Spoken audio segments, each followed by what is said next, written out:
أعوذ بالله من الشيطان الرجيم. بسم الله الرحمن الرحيم. يا أيها المزمل قم الليل إلا قليلا نصفه أو انقص منه قليلا أو زد عليه ورتل القرآن ترتيلا إنا سنلقي عليك قولا ثقيلا إن ناشئة الليل هي أشد وطئا وأقوم قيلا إن لك في النهار سبحا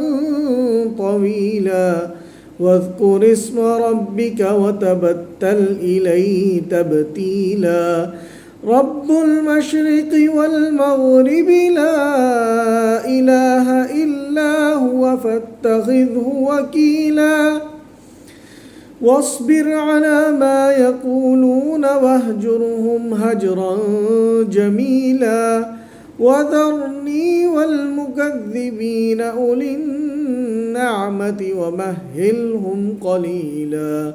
إن لدينا أنكالا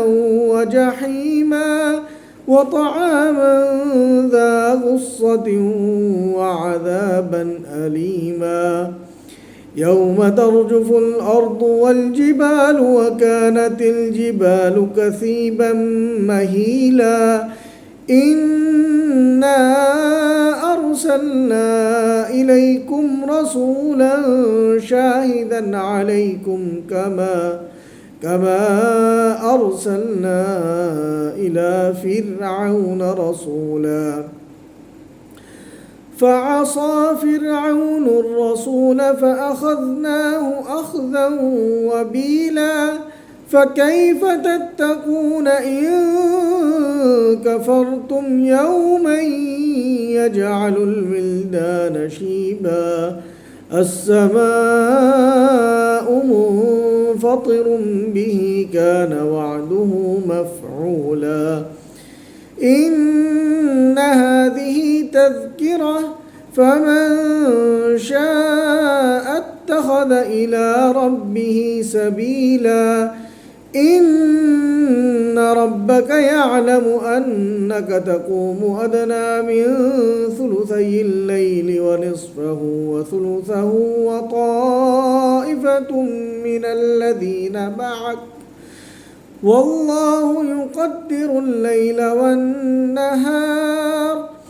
علم أن لن تحصوا فتاب عليكم فاقرؤوا ما تيسر من القرآن علم أن سيكون منكم مرضى وآخرون يضربون في الأرض يبتغون من فضل الله وآخرون يقاتلون في سبيل الله فاقرؤوا ما تيسر منه وأقيموا الصلاة وآتوا الزكاة وأقرضوا الله قرضا حسنا وما تقدموا لأنفسكم من خير تجدوه عند الله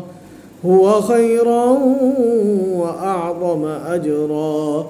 واستغفروا الله إن الله غفور رحيم صدق الله العظيم.